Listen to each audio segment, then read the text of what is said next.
vámonos de paseo, vamos. Me voy a llevar el cepillo de dientes para dejarlo en tu casa. ¿No? Hasta allá no. Compromisos no. ¿Sí? Entonces fíjense ustedes que Chile es el novio posmoderno de todo el mundo. ¿Sí? Chile es el principal promiscuo internacional. ¿Sí? Chile, por eso lo comparé con el doctor Sigüenza. Chile es el país que tiene más tratados de libre comercio en el mundo. ¿Sí? Tiene cerca de 80 TLCs. ¿Sí? Con Raimundo y todo, con quien Chile se puede meter, se mete, ¿sí? Con quien Chile se puede comprometer, no se compromete, ¿sí? Entonces, Chile es socio del Mercosur, de todos los del Mercosur y del Mercosur en su conjunto. Chile es socio de todos, de todos los países de la CAN y de la CAN en su conjunto. Aquí al Parlamento vienen los chilenos, ¿sí? Vienen diputados chilenos y hacen parte del Parlamento andino. No son observadores, están en un rango más alto que observadores, son miembros asociados. ¿Se comprometen con el Parlamento andino de pleno derecho? No. ¿Sí? Son asociados, ¿sí? Y son socios de todo el mundo, pero no están comprometidos con ninguno. Pero es por esto, ¿sí? Porque Chile se puede dar estos lujos, ¿sí? Entonces, así hay que empezar a visualizar Chile. Y Chile dijo, desde la era de Pinochet, déjame cierro la idea y ya te doy la palabra, ¿no? Desde la era de Pinochet también Chile ingresó en el modelo neoliberal, pero esta es la aclaración que quería hacer, ¿sí?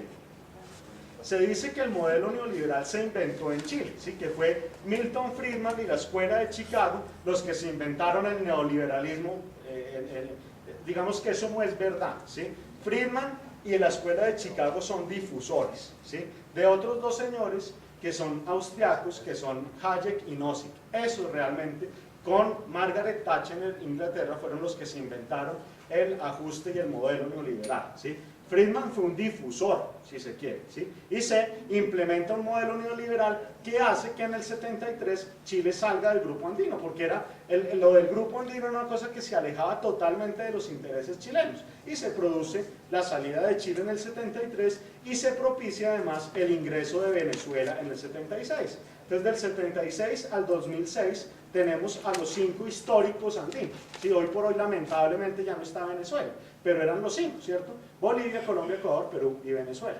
¿Sí? Me callo, Mari. Es que también hay que mirar el contexto latinoamericano para la época, cuando Chile empieza a impulsar ese modelo del neoliberalismo con la fuerte incidencia de Estados Unidos persiguiendo a los comunistas. En esa época es que se empieza a perseguir a los movimientos, a los partidos comunistas de cada país, a los movimientos de izquierda que están tomando esas ideologías para traerlas a nuestro continente. Y por ahí es donde empieza a filtrarse todo el proceso que va desarrollando frente al neoliberalismo, los Estados Unidos detrás. Sin ninguna duda, ¿sí? Esto, digamos, ese es otro escenario que por supuesto hay que resaltar, ¿sí? Entonces fíjense ustedes, en el 45, cuando se da el fin de la Segunda Guerra Mundial, Estados Unidos dice dos cosas, ¿sí? Primero, sí vamos a participar en la reconstrucción europea, Plan Marshall, ¿sí? Que además son vivísimos, ¿sí? Porque los gringos finalmente, todo el mundo dice que los gringos reconstruyeron Europa a través del Plan Marshall. Los gringos, eso no es verdad, que digamos lo que los gringos hicieron, pues hicieron un favor importante, digamos, que fue prestar la plata, pero realmente los grandes financiadores fueron los ingleses. El Banco de Reconstrucción y Fomento, que era el actual Banco Mundial, lo que recibe son recursos efectivamente de Estados Unidos que luego, vía este banco, se le prestan a los ingleses, y sí son los ingleses los grandes financiadores. Pero bueno, digamos que sí hay recursos, de una u otra manera sí hay recursos de Estados Unidos en Europa. Y olvidémonos, digamos, esto es negocios también, ¿sí? El interés de Estados Unidos no es vamos a reconstruir a nuestros hermanos europeos, no, es que su principal socio eran los europeos. Entonces que Europa se quebrara o siguiera quebrada como estaba devastada después de la Segunda Guerra Mundial, era también perder a su principal socio comercial. Se produce la reconstrucción europea, pero así como se produce la reconstrucción europea, lo otro que nos dicen, de hecho estamos acá cuando mataron a Gaitán en el 48, cuando la conferencia panamericana, lo otro que nos dicen es, mejor dicho, hay plata para Europa, pero no hay plata para nadie más, ¿sí? América Latina haga lo que tenga que hacer internamente, vuelve y juega. Por eso la necesidad de desarrollar un modelo endógeno, un modelo propio, en fin, porque así como hay plata para los europeos, no hay plata para nadie más. Y esto cambia de manera muy importante por lo que está diciendo Mario, ¿sí? Resulta que en el 59 gana la Revolución Cubana y el cáncer del comunismo puede hacer metástasis. Ese es un riesgo que existe. Estoy hablando obviamente desde la visión de los Estados Unidos, de la visión gringa. Entonces el cáncer del comunismo se puede expandir. Además porque esto viene ambientado también en otra serie de cosas. Fíjense ustedes que los primeros que llegan a la luna efectivamente son los gringos, pero los primeros que llegan al espacio no son los gringos. La primera que se da las vueltas a la órbita terrestre es la perrita, ¿se acuerdan? Laika, que no era gringa, era rusa, ¿sí? Entonces, claro, esto en América Latina se empieza a gestar, especialmente en las universidades, un movimiento estudiantil muy fuerte que no está alineado con Estados Unidos, está alineado con la Unión Soviética, plena Guerra Fría, que es además, por Laika, ¿sí? Y el Sputnik y todo esto, son los que están ganando la carrera espacial. Después los Estados Unidos logran voltear la torta, ¿sí? Pero entonces, claro, hay una preocupación evidente por parte de Estados Unidos porque el comunismo se puede expandir, digamos, ya les pasó en Cuba, no se pueden dar el lujo de que eso se termine dando en el resto de países, ¿sí? Entonces, claro, pues no podemos entrar en ese debate, pero Plan Cóndor, Pinochet, todas dictaduras a lo largo y ancho del continente, con la anuencia de Estados Unidos, ¿sí? con un Estados Unidos calladito, ¿sí? Por eso, digamos, también es tan polémica la figura de Henry Kissinger, por ejemplo, del entonces primero asesor de seguridad nacional y después secretario de Estado en el gobierno de Nixon, ¿sí? Todo esto sucede, digamos, con un Estados Unidos. No le demos tanto palo a los gringos, ¿sí? Pero con un Estados Unidos calladito, ¿sí? Que se hace el de la vista gorda, digamos, y dictaduras a lo largo y ancho del continente. Pero además también viene ayuda económica, ¿sí? La Alianza para el Progreso, por ejemplo, la reunión de Montevideo, la reunión de Uruguay, la reunión de Punta del Este, ¿sí? El barrio Kennedy acá de Bogotá, ¿sí? Se hace con recursos muy importantes de la Alianza para el Progreso. Entonces el discurso ya cambia, ¿sí? Porque ya hay esa preocupación del comunismo. Fíjense ustedes que, por eso, así no nos guste, a mí sí me cae bien Kissinger, porque Kissinger tiene una explicación bien interesante del asunto. Todo esto se hace por la visión de contención del comunismo, que es la palabra que más le gusta a Kissinger, el tema de contención del comunismo en todo el mundo, ¿sí? En América, pues en Asia era la guerra del Vietnam, todo esto, y acá, pues, Plan Cóndor, dictaduras y Alianza para el Progreso, ¿sí? Esa era la tónica. Pero, para no despistarnos tanto del cuento, ¿sí? Un escenario internacional muy complicado, por esto que Mari nos hacía caer en cuenta y por la crisis del capitalismo. Entonces, no habían las condiciones ni económicas ni políticas para que la integración fuera un tema de interés. Y por supuesto, entonces en eso se nos van los 60, los 70 y de los 80 ni hablar, ¿sí? Porque todo esto de la crisis de la deuda, pues está en la década de los 80, ¿no? Que es la famosa década perdida del desarrollo, la que no solamente no se avanzó, sino que en muchos casos se retrocedió. México, Brasil, Argentina y Bolivia, nuestros amigos bolivianos son testigos de primer orden del asunto, ¿sí?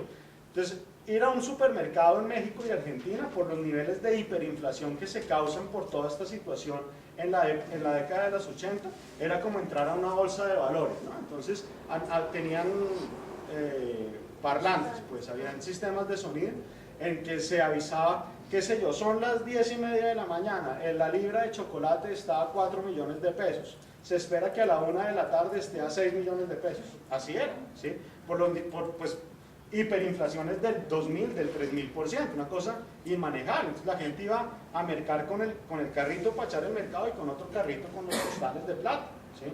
Que la moneda pierde todo su poder adquisitivo. Lo mismo era en Brasil. Y en Bolivia se regresó a la Edad Media, ¿sí? Prácticamente era tal el nivel de crisis económica que el circulante, pues, que el boliviano, el billete, pues, dejó de ser el medio de intercambio. Entonces la gente, qué sé yo, se regresó al trueque, ¿sí? Entonces, deme el pan de la semana y yo le arreglo la ropa y qué sé yo, porque la plata ya no valía, ¿sí? Eso en Colombia nosotros nunca llegamos a esos extremos, pero pues definitivamente década perdida del desarrollo, echamos para atrás, ¿sí? Y así se nos fue 60, 70 y en los 80 pues la cosa fue mucho más crítica. Y entonces llegan los 90. Y en los 90 empieza también a cocinarse, entonces ahora sí, el salto del grupo del Pacto Andino, que era una cosa muy dormida, ¿sí? En la cual ya habían instituciones, la CAF, por ejemplo, ¿sí? Ya vamos a mirar eso. Existía desde el 66 y había una serie de instituciones ya creadas, pero que funcionaban como rueditas sueltas. Pero se acuerdan ustedes que el presidente de Colombia, del 94 al 98, el señor Ernesto Samper, sufrió una crisis política sin precedentes en este país, el famoso proceso 8000, ¿cierto? Y se acuerdan ustedes que en el marco del proceso 8000 o por culpa del proceso 8000, Estados Unidos tuvo una participación también muy particular. Entonces se ponía de moda el famoso mecanismo este de la certificación, que era esta cosa, era eso, una certificación de buena conducta para los países que luchaban adecuadamente o inadecuadamente contra las drogas. Entonces el que hacía bien la tarea, Estados Unidos decía 5 certificados. El que hacía mal la tarea, desertificados. Y claro, la desertificación era efectivamente un papel, un diploma que ganábamos o no ganábamos, pero también muchos recursos económicos. La cooperación se podía frenar, la cooperación económica, militar, pues de toda índole, se podía frenar por eso. Entonces, Samper, narcopresidente en términos de los Estados Unidos, ¿se acuerdan de Joe Toffel? El director de la DEA acá en Colombia dijo que esto era una narcodemocracia y tal, y bueno, desertificados. Además nos fuimos, primero fue una certificación parcial, luego creo que vino la quitada de la visa al presidente y después ya la desertificación plena, ¿sí? Lo mismo le sucedió a Bolivia y a Perú. A Bolivia, que sí fue desertificada parcialmente y luego plenamente, y a Perú que le dieron una certificación, no lo llegaron a desertificar, pero sí le dieron una certificación condicionada, parcial. Entonces empieza a resucitar el grupo andino, porque el gobierno de Samper, que era muy hábil además también políticamente, ve en el grupo andino una debilidad, porque claro, lo que se empieza, digamos que la desertificación era una cosa muy compleja, porque no era por un lado, digamos, lo mal que políticamente caía eso, ¿no? El vernos como un país paria, como un país aislado, en fin, era eso que por supuesto calaba mucho, pero además también era el problema económico en el que nos metíamos, porque era frenar, digamos, toda la posibilidad de cooperación económica, y los flujos comerciales con Estados Unidos se afectaban severamente, y Estados Unidos era, y de hecho sigue siendo, nuestro principal socio comercial. Entonces viene un enredo muy difícil, que el gobierno de Samper trata de solucionar vendiéndonos al grupo, a ese muerto en vida, ¿sí? a un paciente que estaba en estado comatoso, que era el grupo andino. Entonces se acordaron, pucha, el grupo andino, estos son los vecinos, a estos son los que hay que apuntarles, y los gringos como son de mala gente, vea cómo nos tratan, ¿sí? Esto no es de imperialismo yanqui, tal, todo el discurso, digamos, en contra de Estados Unidos, y reaparece el grupo andino. Entonces el presidente Samper convence a Rodrigo Borja, que era el presidente ecuatoriano, si era Rodrigo Osvaldo Hurtado, no recuerdo bien, les queda bien de ese dato, pero al presidente ecuatoriano del momento, en el año 95, y le propone una reunión. El Consejo Presidencial Andino ya estaba creado, ¿sí? Pero se usaba muy poco. La última reunión del Consejo Presidencial Andino se había dado por casualidad aquí en Colombia, en la posesión de Gaviria, ¿sí? Pero por casualidad, digamos, cayeron en cuenta que esa vaina existía y ambientaron el vino en la ceremonia de posesión de Gaviria con una reunión del Consejo Presidencial, una cosa que no se usaba. Pero cae el gobierno colombiano en cuenta de que ese es un mecanismo que existe y que se puede utilizar.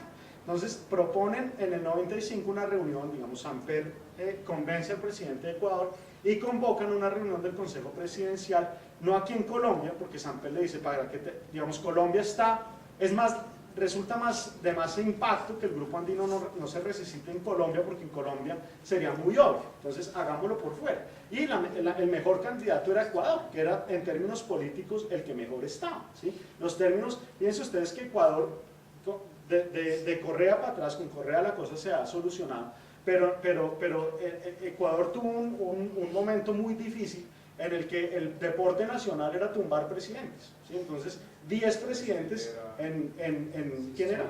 Sixto Durán Ballén, que es muy curioso además, porque Sixto Durán sucede a Febres Cordero, ¿sí? y Febres Cordero. ¿Se acuerdan ustedes del caso famosísimo este de los hermanos Restrepo, de los colombianos estos que desaparecieron? Es un caso, hay una película en Ecuador muy bonita, se llama Con el corazón en llamas, porque a estos muchachos que eran hijos de una familia paisa, pudiente, los desaparecieron y los tiraron al parecer en una laguna, pero en la laguna del Llamo. Los cuerpos nunca han aparecido, ¿sí? Nunca aparecieron. Y del papá, que es un colombiano, todavía protesta al frente de Carondelet los miércoles, siempre ahí en Quito aparece el señor. Pero esto lo menciono porque esto se da en el gobierno de Febres Cordero, que es un gobierno en Ecuador de extrema derecha, pero que tiene, digamos, en términos sociales, no fue tan de derecha como el gobierno de Sixto Durán Ballén, que sí fue un gobierno, en el gobierno de Sixto Durán Ballén fue que se impuso el modelo neoliberal en el Ecuador, y curiosamente este tenía una visión más de centro, ¿sí? Una cosa medio al revés, pero bueno, ese era un paréntesis. Efectivamente fue el gobierno de Sixto en el que se da entonces esta reunión del Consejo Presidencial en el 95, y Colombia convence a los demás países, a los demás, digamos, Samper logra convencer a los demás presidentes de revitalizar el Grupo Andino, y realmente era una salida, pues era una salida, era muy importante, era una oportunidad hacerlo, porque efectivamente pues no nos podíamos olvidar de Estados Unidos, pero sí que era una oportunidad aprovechar las oportunidades y los mecanismos que ya estaban creados en el Grupo Andino. Pero finalmente, digamos, ahí el gobierno colombiano se divide, y gracias a la división del gobierno colombiano, para bien o para mal, la decisión no se logra adoptar en el 95, ¿sí? Entonces el tránsito del Grupo Pacto Andino se da en 3 etapas, 95, 96 y 97. Entonces en el 95 se visualiza la división, digamos. Entonces, ¿cuál era la división? Por un lado la Cancillería, que era la Cancillería de María Emma Mejía, diciendo, y pues de todo el grupo asesor de María Emma Mejía, con una posición, digamos, radical, ¿sí? Diciendo, definitivamente no podemos continuar apostándole al 100% a Estados Unidos. Tomemos la decisión radical ya de olvidarnos de Estados Unidos, miren, pues, proceso 8000, todo esto, y apostémosle a los vecinos, ¿sí? Definitivamente la postura era olvidarse de Estados Unidos y apostar por el mercado andino, ¿sí? Y la otra postura era la del Ministerio de Comercio Exterior, que estaba recién fundadito, ¿sí? Se había creado en el gobierno de Gaviria, y aquí, digamos, hacía sus primeros pinitos, sus primeros años el Ministerio de Comercio Exterior. Y los del Ministerio de Comercio Exterior decían, eso es muy importante, pero ustedes están olvidando, y eso hay que hacerlo.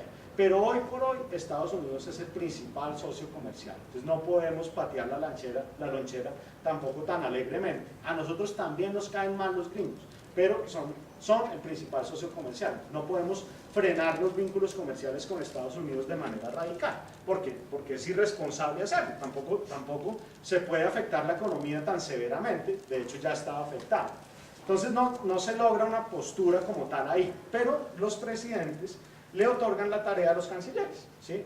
Miren a ver cómo reformamos el Grupo Andino para que, digamos, lo que sí queremos, producto mucho de la situación interna colombiana, que de manera, que era muy similar a la boliviana y a la peruana, creemos un Grupo Andino que nos fortalezca económicamente, digamos, que dinamice el mercado, que se dinamice mucho más el mercado intracomunitario, pero adicionalmente favorezcamos también una alianza política, social, cultural, Entonces, nuevamente, esa cosa que discutíamos de los años 60 y del funcionalismo y de la supranacionalidad europea y todo eso, se pone de moda también.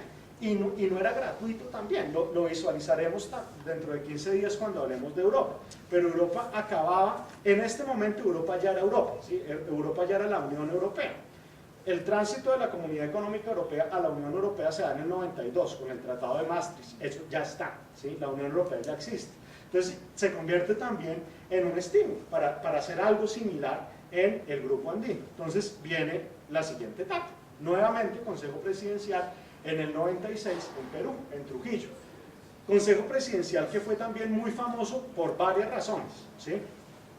Primero porque políticamente ahí ya se adopta la decisión de desaparecer el Grupo Andino, es ahí, en el 96, cuando desaparece el famoso Grupo Pacto Andino, y se crea, se reforma el Acuerdo de Cartagena, los cancilleres habían hecho ya la tarea y presentan y los presidentes aprueban una nueva reforma, un nuevo Acuerdo de Cartagena, donde ya esto desaparece, Grupo Pacto Andino, y se crea la Comunidad Andina. Entre otras cosas, ahí queda claro también lo que mencionaba el presidente ayer, ¿sí? El Acuerdo de Cartagena refiere a Comunidad Andina, nunca dice Comunidad Andina de Naciones, por eso hablamos siempre de Comunidad Andina.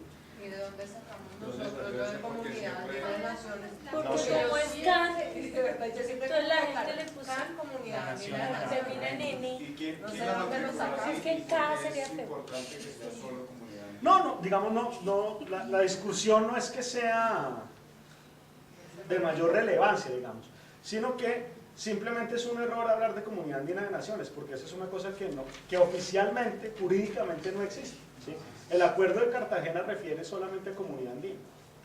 El de Naciones, tal vez la confusión es por la sigla, ¿no? Por CAN, o Sí, sea, por la N, N. pues, ¿sí? Y no aclara, o sea, Comunidad Andina de Naciones. Ahora, igual en la práctica pues es una comunidad de naciones, ¿sí? Porque ya vamos a visualizar ese Acuerdo de Cartagena impulsa de manera muy importante la asociación ya no solo económica sino política también, ¿sí? Entonces en la práctica sí se vuelve una comunidad de naciones, pero digamos que reitero que Comunidad Andina de Naciones jurídicamente hablando pues en la cédula de ciudadanía que la da el Acuerdo de Cartagena se habla de Comunidad Andina solamente.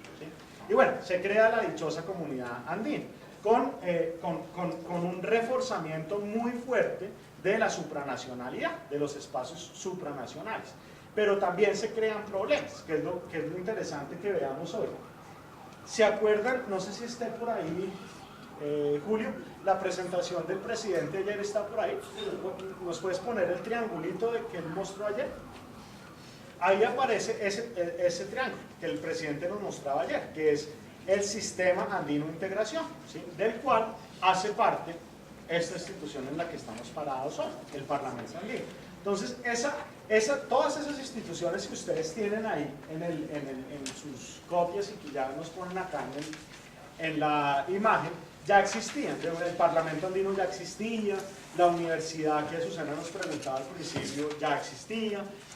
Prácticamente todas las instituciones ya existían, unas cambian de nombre, pero todas ya existían, pero andaban como rueditas sueltas. Entonces, lo otro que hace la reforma de Trujillo es que actualiza el asunto, ¿sí? Hace esto, digamos, este triángulo tiene un error, ¿sí? Porque realmente ni en la práctica ni en la realidad es así, ni en la práctica ni en la teoría. En la teoría, el vértice del triángulo debería estar acá, ¿sí? Porque el azul, el amarillo y el rojo deberían ocupar la misma área del triángulo, es decir, deberían tener el mismo peso político e institucional, ¿sí? Pero lo que sucede en la realidad es que este vértice está como por aquí, ¿sí? La mayor parte del triángulo es amarilla y eso genera también unos problemas muy complicados. Entonces ya los vamos a visualizar. La otra anécdota de por qué es famosa la reunión del 96 de Trujillo de Perú es porque, digamos, ahí estuvo el proceso a punto de caerse, de desbaratarse el asunto, porque Perú es para los andinos como los ingleses a los europeos, ¿sí? Fíjense ustedes que los ingleses no hacen parte del Tratado Schengen, por eso cuando vamos a Europa y queremos ir a Inglaterra nos toca pedir la visa Schengen, pero además la visa inglesa, ¿cierto? No hacen parte del tratado. Y lo mismo con la moneda, ¿sí? Entonces ellos todavía mantienen la libra esterlina, ¿sí? Pues guardadas proporciones, hay muchas similitudes de esa situación con los peruanos acá, porque los peruanos tienen un sistema productivo distinto. Hoy en día está más parecido, pero en esta época era bien distinto. Entonces los peruanos, por ejemplo, frente a esto, frente al arancel externo común, que es lograr una ley es dificilísimo, ¿sí? Pero en teoría es lo más fácil, ¿sí? Lo más fácil de lograr es eso. Y nosotros nunca lo hemos logrado consolidar por la posición peruana, porque a Perú no le conviene tener unos mismos niveles arancelarios para importar de lo que tenemos los demás. Entonces se visualizaba, Perú estuvo muy cerca de retirarse del grupo andino, porque se visualizaba, se estaba insistiendo con mucha fehaciencia pues, en profundizar el grupo andino. Entonces a Perú eso no le convenía. Y adicionalmente, Perú vivía en esos días la toma de la embajada de Japón, ¿se acuerdan? Entonces, Fujimori no fue a Trujillo, ¿sí? Entonces, claro, en la reunión fue muy mal vista, ¿sí? Porque el anfitrión, que era Fujimori, no fue. Entonces todo el mundo creía pues, que el paso iba a ser la salida de Perú, ¿sí? Incluso se habló, en su momento se habló de reestructurar la CAN en términos geográfico-institucionales. Pues la JUNAC, la Junta del Acuerdo de Cartagena, que desaparece acá también, ahora la JUNAC es esto, la Secretaría General, está en Lima, y en su momento se habló de traerla a Bogotá, ¿sí? Y todo lo que había en Perú, llevarlo a otros países, porque todo el mundo creía que Perú no iba a dar el paso, y cuando Fujimori no va, pues era casi que una ratificación del asunto. Fujimori no fue porque estaba atendiendo lo de la retoma de la embajada, y finalmente se logró que Perú avanzara. Bueno, y evolucionamos el asunto. Se crea el Sistema Andino de Integración y se crea la Comunidad Andina como tal. Para concentrarnos en esto y poder salir rápido de lo del 97, el 97 es importante simplemente porque, por ejemplo, el protocolo adicional de elecciones directas y universales al Parlamento Andino no se da aquí en el 96, sino se da en el 97. Eso ya estaba estipulado, pero se ratifica en el 97, ¿sí? Y hay un protocolo de Sucre, que es ya la firma pues sobre la reforma del Acuerdo de Cartagena, ¿sí? Pero es más una cuestión protocolar, si se quiere, porque lo grueso del asunto está acá, en el 96, ¿sí? Esto se da en el 96. Entonces, esta es nuestra actual comunidad andina, ¿sí? Aquí la tenemos presente. Y los problemas fundamentales están aquí, ¿sí? En el amarillito. Fíjense ustedes que ese triángulo es el reflejo de lo que es la división tripartita del poder en cualquier Estado-nación, ¿sí? Ejecutivo, legislativo y judicial. ¿Sí? El problema es que, como les decía, el amarillito lo copa casi todo. Quiere decir que esos problemas de la LAC de los que hablábamos al principio no se lograron solucionar, y por el contrario, con esta reforma se terminaron profundizando. Todo se ve muy claro aquí, ¿sí? En estas dos especialmente, en Comisión y Secretaría General. Lo que teníamos antes del 96 era lo que les decía ahora, la JUNAC, la Junta del Acuerdo de Cartagena. Esa junta era muy parecida a lo que es actualmente la Comisión Europea, ¿sí?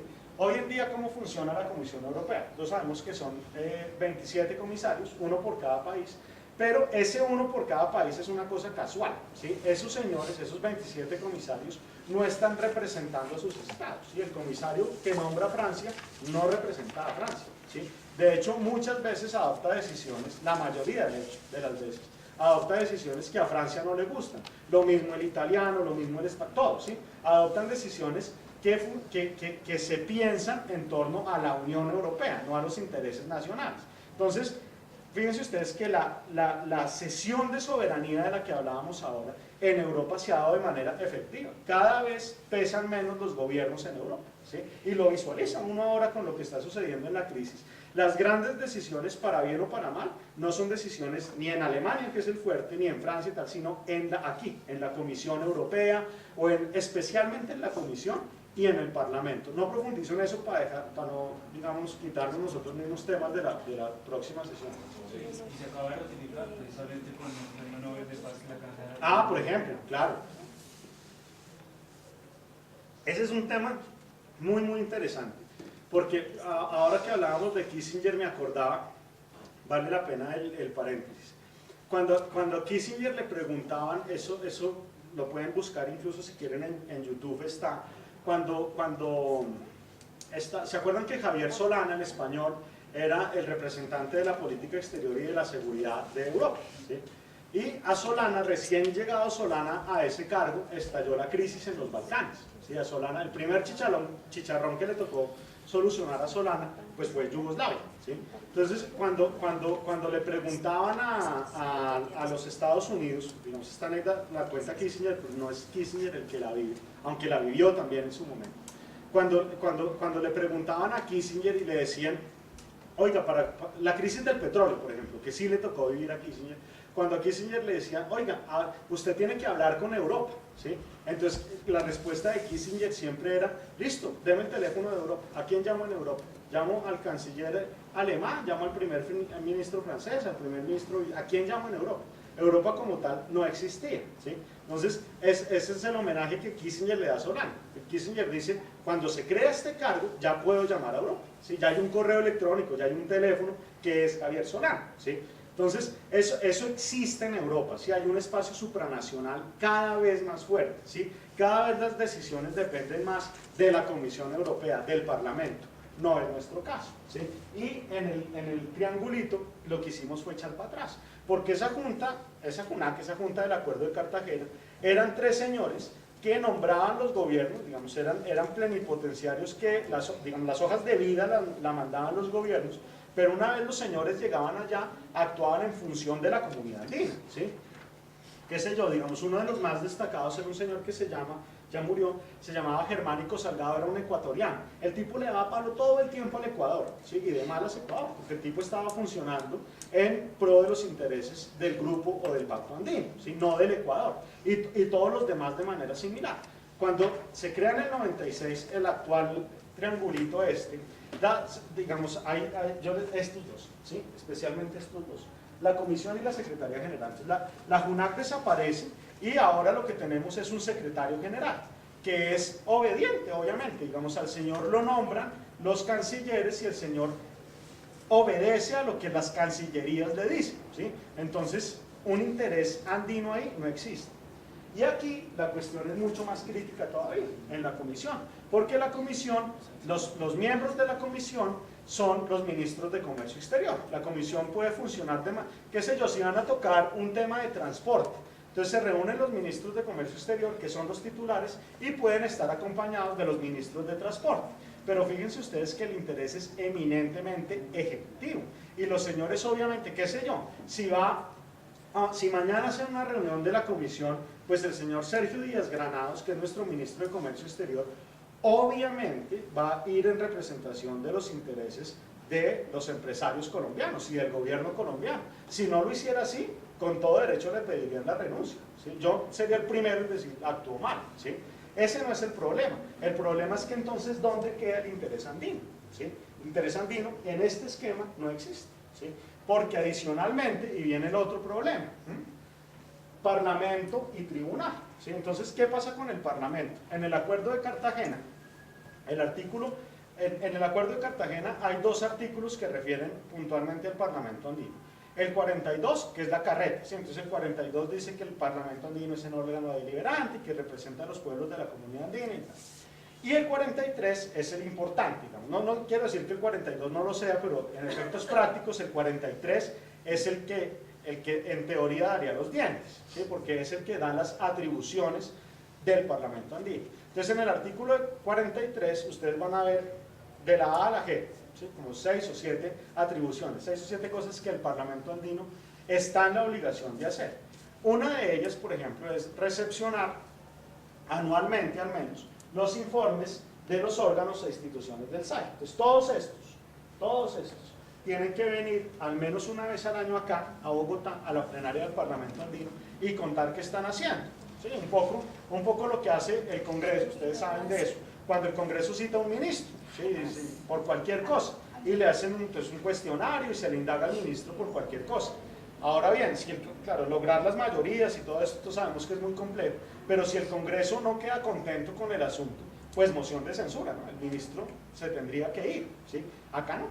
Aquí sucede que si viene, qué sé yo, el representante de la Universidad Andina Simón Bolívar y dio un informe, pero si el informe, tiene la obligación de venir, ¿sí? y rendir su informe, pero si el informe no le gusta al Parlamento andino, el Parlamento andino de malas. Porque el Parlamento andino lo que puede hacer es mandar una cartica y decir no estamos de acuerdo y no hay qué y tal, pero de ahí no pueden pasar, ¿sí? No es expedito que el Parlamento andino pueda expulsar, ¿sí? O hacer renunciar a a un ministro, al canciller, no se puede, ¿sí? Entonces, digamos, tenemos las herramientas, ¿sí? Pero no tenemos los dientes, la vinculatoriedad jurídica para poder ejecutar esas herramientas. Entonces, por eso es que se habla de un déficit democrático muy, muy profundo, ¿sí? Porque el triangulito es amarillo, fundamentalmente hablando, ¿sí? Entonces no hay herramientas para que eso se vuelva vinculante. Con el tribunal la cosa es menos grave, ¿sí? El caso de Claro y de la ETB pues nos lo demuestra, ¿sí? El tribunal sí es vinculante. Y el tribunal, digamos, ahora que le hemos dado palo a la CAN, aquí podemos hablar chévere de la CAN, ¿sí? Los europeos, por ejemplo, no logran tener, aún hoy, ¿sí? Aún hoy con lo avanzado que tienen el proceso, no logran tener un tribunal tan avanzado como lo tenemos nosotros, ¿sí? Esto que les voy a contar es un caso real. Ustedes se acuerdan que para que los colombianos podamos ingresar al Ecuador ahora nos piden el pasado judicial, ¿verdad? Eso claramente es una violación a la normativa andina, ¿sí? Porque la normativa andina dice que todos los ciudadanos andinos podemos circular por la región cuando vamos en planes de turismo, ya para trabajar y para estudiar es otro asunto, pero cuando vamos en planes de turismo podemos circular libremente solo con la cédula, ¿sí? Entonces que Ecuador nos pida el pasado judicial es una violación a la normativa andina. Entonces unos estudiantes del externado demandaron eso, ¿sí? Entonces claro, hay unos procedimientos para seguir para demandar, ¿sí? Entonces no se puede acudir derecho a Quito, sino toca pasar antes por la Secretaría General, ¿sí? Pero si la Secretaría General no actúa, ahí sí ya puede ir uno al Tribunal Andino de Justicia. Personas naturales podemos acceder al Tribunal de Justicia de la CAN. Eso en Europa no sucede. En Europa solamente pueden acceder los estados, las personas jurídicas, digamos, los estados y las empresas, públicas o privadas, pero los ciudadanos no. Aquí sí, aquí podemos acceder los ciudadanos. O sea, yo no conozco mucho, este es uno, el de los estudiantes del externado, que lo hicieron más por un ejercicio académico que por cualquier otra cosa, pero lo cierto es que se puede, ¿sí? Y se debería utilizar mucho. Aquí, y el otro fin de semana, sí voy a poder hablar menos y otro colega mío va a compartir algunas cosas con ustedes, especialmente el tema del rol de los parlamentos, ¿sí? De los parlamentos de integración. Porque aquí, con mucha frecuencia, y me acordaba del tema porque nos piden cosas que nosotros sencillamente no podemos hacer, ¿sí? Entonces, aquí, por ejemplo, una vez vino una señora muy molesta y muy preocupada además porque estaba perdiendo como 1.000 millones de pesos al año, o sea, realmente era una cosa una muy grave, ¿sí? La señora era la abogada de una empresa, no era una empresa grandísima, pero tampoco era una microempresa, era una empresa que movía un capital de cerca de 20.000 millones de pesos al año. Y estaban perdiendo, de esos 20.000, estaban perdiendo como 1.000 o 2.000 millones de pesos, porque en Ecuador era una empresa colombiana que exportaba al Ecuador, no, perdón, al revés, de Ecuador que vendía cosas acá a Colombia. Aquí en la DIAN le estaban imponiendo a esa empresa unos impuestos, y no eran impuestos, era un certificado, un tema de normas de origen, y que claramente no podían, porque la señora pues estaba bien empapada de la normatividad andina y eso no se lo podían pedir por la regulación de la comunidad andina. Entonces la señora quería que se le solucionara el tema acá. Entonces le decimos, nosotros no podemos hacer nada al respecto, pero sí lo que podemos hacer es ubicarla, mandarla a donde sí le pueden solucionar el problema, que es al tribunal, ¿sí? Entonces, efectivamente la señora se fue para el tribunal y en el tribunal le solucionaron el problema, ¿sí? Le dijeron, producto de una demanda que la señora instauró, le dijeron a la DIAN, usted no puede pedir ese certificado, ¿sí? Era un certificado por allá de la Cámara de Comercio de Tulcán, porque de ahí era que llevaba las cosas las señoras a Ipial, digamos, por ese puesto fronterizo era por donde ingresaba. Y la señora estaba perdiendo plata por eso, ¿sí? Entonces, efectivamente, el tribunal le ayudó a la señora. El tema de Claro y la ETB en términos ya pues de la actual coyuntura, ¿sí? Ahora bien, el tribunal también está pasando por problemas, ¿sí? Porque el tribunal, resulta que por allá en el 99-2000, no recuerdo exactamente cuándo, el comandante Chávez nos hizo un flaco favor, ¿sí? Resulta, y esto también fue un caso famoso, ¿sí? Pues era el caso de unos pollos colombianos que se vendían en Venezuela. Entonces, en una de las peloteras de Chávez, en ese entonces, no con Uribe, sino con Pastrana, a Chávez se le ocurrió ponerle trabas a los pollitos colombianos. Entonces, puso trabas en la frontera, en el puente fronterizo, en el puente Simón Bolívar. Y dijo, ya no pueden pasar los pollos colombianos en los camiones colombianos, ¿sí? Que pasen, pero en camiones venezolanos. Entonces, pues imagínense ustedes el drama, eso, la mitad de los pollos se morían, y obviamente eso es prohibido, ¿sí? No se podía hacer eso, ¿sí? Porque la normativa andina permite que el camión colombiano vaya hasta Caracas, si quiere, ¿sí? O que el ecuatoriano venga hasta Bogotá, ¿sí? Que tampoco sucede, por la dinámica también que hay ahora en Rumichaca, ¿sí?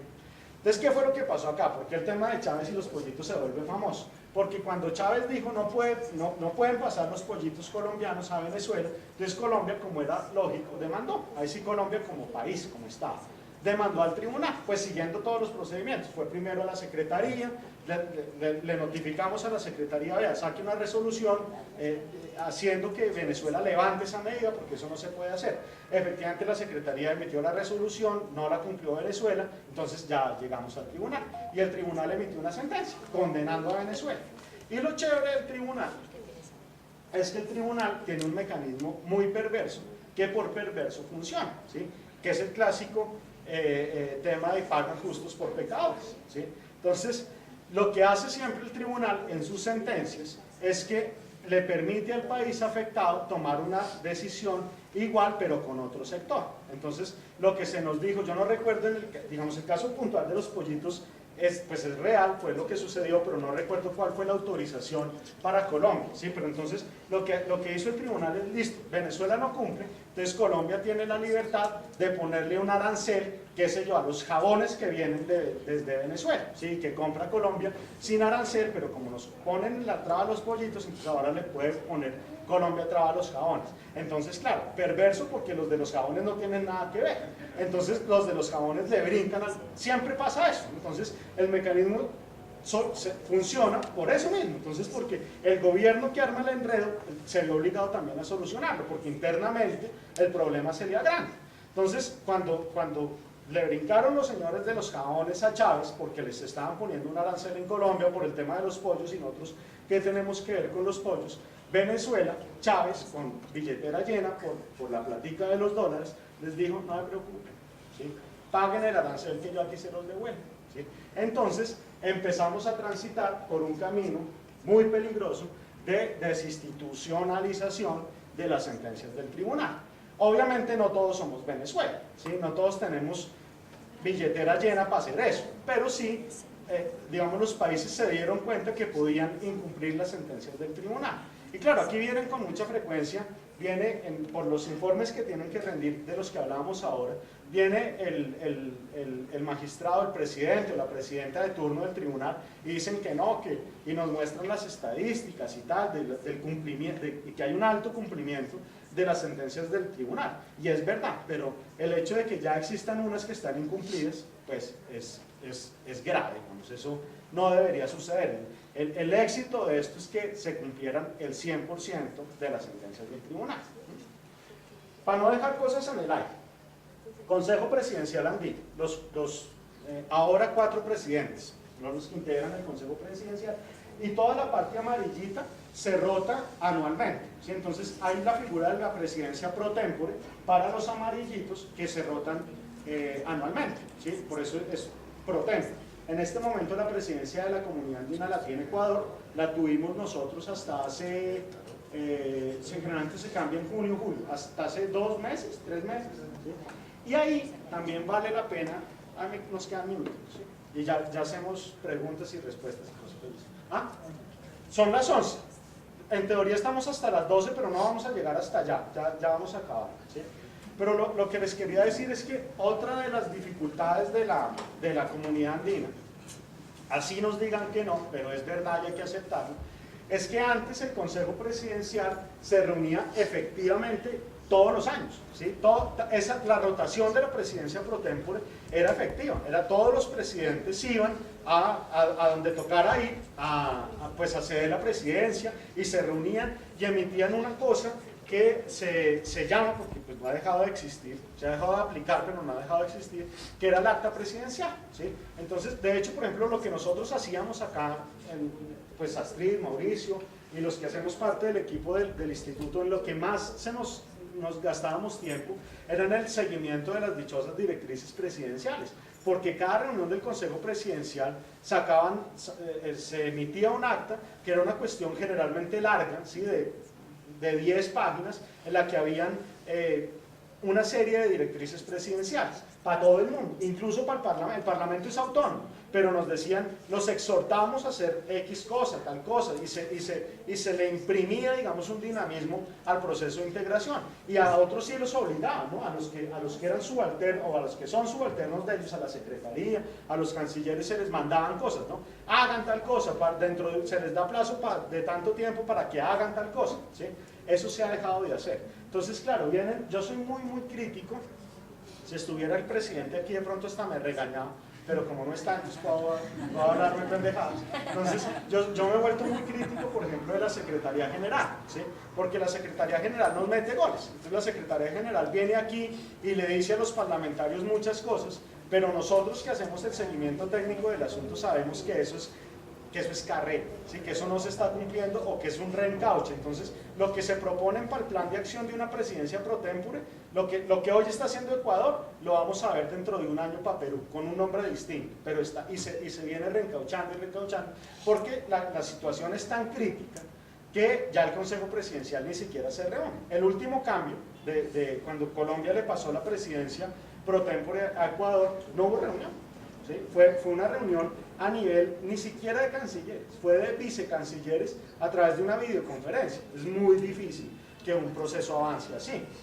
Entonces, bueno, los 4 presidentes, los 4 ministros de Relaciones Exteriores, los 4 ministros de Comercio Exterior, que pueden invitar a otros ministros dependiendo del tema, Secretaría General.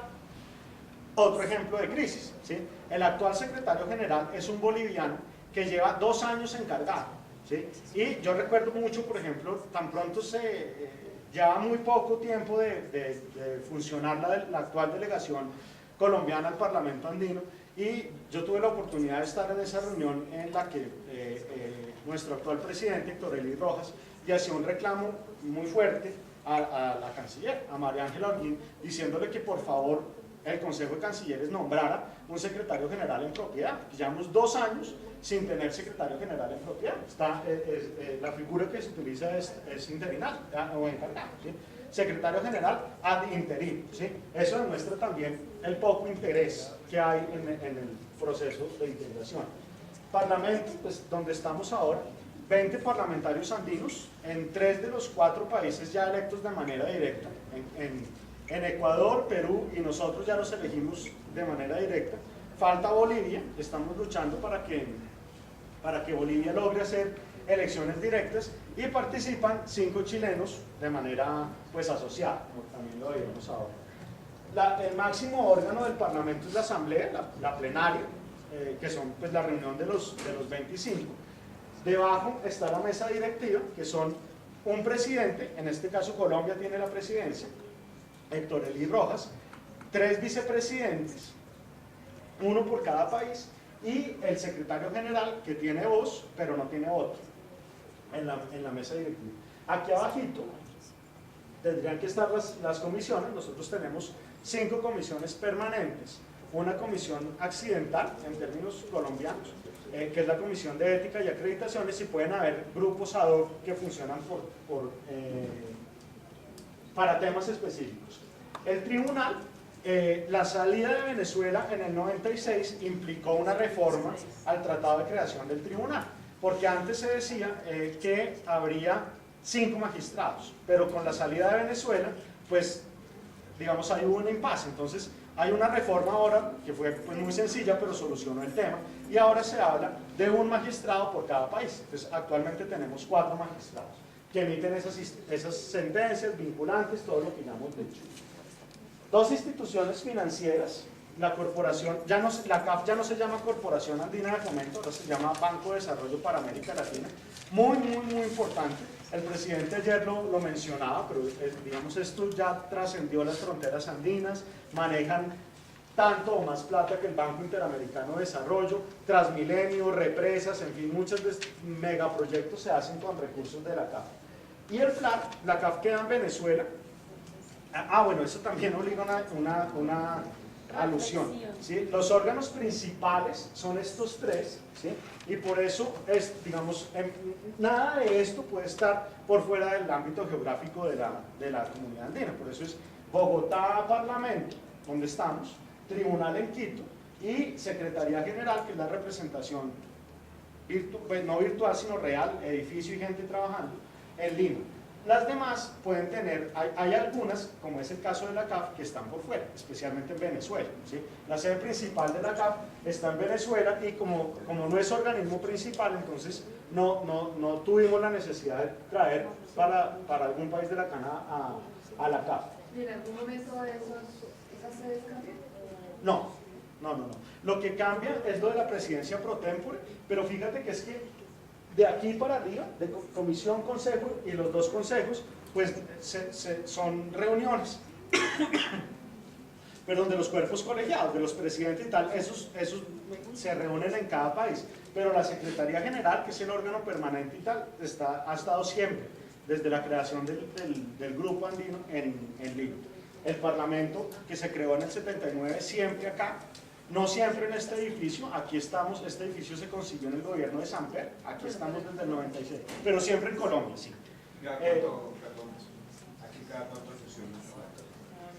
Sesionamos una vez, digamos, hay dos periodos, tenemos un calendario muy similar al del Congreso y se hizo con esa intención, ¿sí? Siguiendo como ese parámetro. Entonces, hay dos periodos ordinarios de sesiones al año. El primero va de marzo a junio, como la primera legislatura. Y el segundo va de agosto a noviembre, ¿sí? Pero ahora siempre, ya va a ser casi que ley, que siempre vamos a tener que tener un periodo extraordinario en julio, porque desde que asumió la presidencia Héctor Elí Rojas, antes nuestra presidencia era de 2 años, ahora es anual también, y no puede haber reelección porque como rota por país, entonces como es en julio, como él se posesionó en julio, entonces siempre va a tener que haber cambio de autoridades en julio. Entonces siempre vamos a tener que hacer una reunión extraordinaria en julio para hacer exclusivamente el cambio de mesa directiva, ¿sí? Pero aquí siempre. ¿Cuántas sesiones hay, por ejemplo, entre marzo y 8 sesiones al año ordinarias, 4 y 4, ¿sí? Entonces ahí funcionamos menos que el Congreso funciona pues de manera permanente. Nosotros funcionamos la última semana de cada mes acá en Bogotá, aunque eventualmente también nos vamos a los otros países. Por ejemplo, ahora en octubre, en 15 días que ya tenemos sesiones, las sesiones no van a ser acá, van a ser en Perú, ¿sí? Pero eso es excepcional, porque se debe sesionar acá en Bogotá. Esta es la sede, pues. Lo que tenemos en Lima, en La Paz, en Santiago, que ya tenemos también una representación, o en Quito, son oficinas nacionales, que son oficinas de enlace, de coordinación, pues la sede principal es esta, y con esa frecuencia. Se me olvidaba, súper importante la pregunta.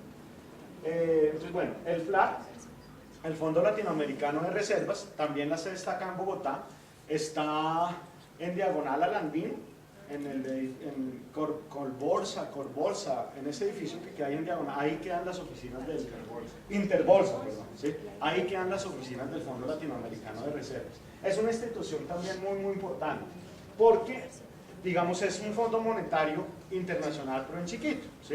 Entonces lo que hace es prestarle plata a los países para solucionar problemas en la balanza de pagos. Muchos dicen, por ejemplo, que la dolarización ecuatoriana hubiese tenido que llegar mucho antes de lo que llegó en el 2000, no sé, 99-2000, no recuerdo. Muchos dicen que sí, que fue en esa fecha gracias al FLAC, ¿sí?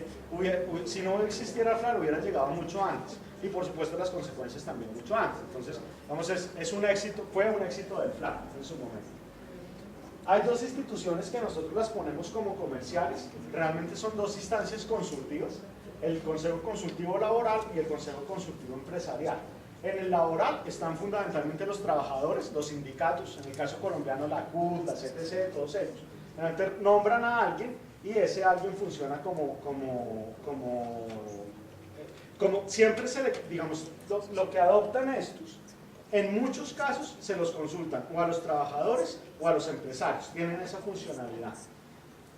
Dos instituciones sociales, el Convenio Hipólito Unanue, que es un organismo vinculado con los temas de salud. La sede del Hipólito Unanue está en Perú, tiene una oficina en el mismo edificio donde está la Secretaría General, y este es muy importante también. Han hecho cosas de verdad muy loables y muy importantes, pero la que yo siempre rescato es que fue una negociación, la máxima autoridad del Hipólito Unanue es una cosa que se llama la REMSA, la Reunión de los Ministros de Salud de los Países, es como la mesa directiva, ¿sí? del Hipólito Unanue. Y en el marco del Hipólito Unanue y de la REMSA, hace unos 5 o 6 años tal vez, se dio una negociación muy exitosa con multinacionales farmacéuticas y en términos de compras al sector público, qué sé yo, el Seguro Social ahora tiene que invertir menos dinero en medicamentos para enfermedades catastróficas, para el SIDA, para cáncer, porque en el Hipólito Unanue se logró con muchas de estas multinacionales disminuir los costos de esos medicamentos. Siguen siendo inversiones muy altas, pero menos, digamos, gracias a la gestión que hizo en su momento el Hipólito Unanue. El Simón Rodríguez, que es para temas laborales también, desafortunadamente no funciona porque su tratado de creación existe, pero falta un país por ratificar ese tratado, que es Colombia, ¿sí? Entonces no funciona por eso. Y la que nos preguntaba Susana al principio, la Universidad Andina Simón Bolívar, ¿sí? Que está, su sede central está en Bolivia, en Sucre, tiene 2 sedes adicionales, una en La Paz, en la misma Bolivia, y una sede muy importante en Quito, ¿sí? Es una sede, las dos son instituciones de primer nivel, es una institución, es una universidad solamente de posgrados, es una universidad acreditada internacionalmente, esto también lo mencionaba el presidente ayer, y para el caso puntual nuestro, colombiano, la invitación es a que se pongan las pilas, porque muchas veces se pierden becas, ¿sí? que ofrece la universidad, y son becas además muy buenas, ¿sí? Pues son becas con manutención, con residencia. La residencia de la universidad en Ecuador de hecho, cuando nosotros tenemos que ir a Ecuador, y los parlamentarios cuando tienen que ir a Ecuador, se quedan en la residencia de la universidad generalmente. Es un hotel pues muy bueno, ¿sí? Y los programas son excelentes, digamos, lo digo por experiencia propia, porque yo tuve la oportunidad de formarme ahí, ¿sí? Yo hice una maestría ahí y es una institución de primer orden, unos programas altamente acreditados, una exigencia académica muy fuerte, realmente me trasnoché muchas veces estudiando ya, entonces digamos la invitación es a que estén pendientes de las becas, de las cosas que ofrece la universidad, porque para el caso colombiano concretamente muchas veces esas becas se pierden, porque nosotros tenemos como una visión muy chistosa a mirar siempre a Europa o a Estados Unidos, y en el caso regional, Argentina o Chile, ¿sí? Pero esta universidad, por ejemplo, ofrece unas cosas súper interesantes, que ni siquiera acá en Colombia existen, porque por ejemplo, la maestría que yo hice, la parte presencial, pues, luego viene la tesis, pero la parte presencial son 9 meses. Uno aquí no saca una maestría 9 meses ni a bala, aquí las maestrías son de 2 años, ¿sí? Entonces aquí como es a tiempo completo, entonces de hecho la beca prohíbe trabajar, ¿sí? Porque para eso le dan a uno plata, no es para que uno se dedique a estudiar. Entonces la maestría se saca la parte presencial, pero lo que uno tiene que irse a vivir a Quito lo hace unos 9 meses nomás. Entonces es muy fuerte, pero esa posibilidad en Colombia no existe, ¿sí? Entonces, bueno, nosotros tenemos muchos convenios con universidades, especialmente acá en Bogotá, para pasantías.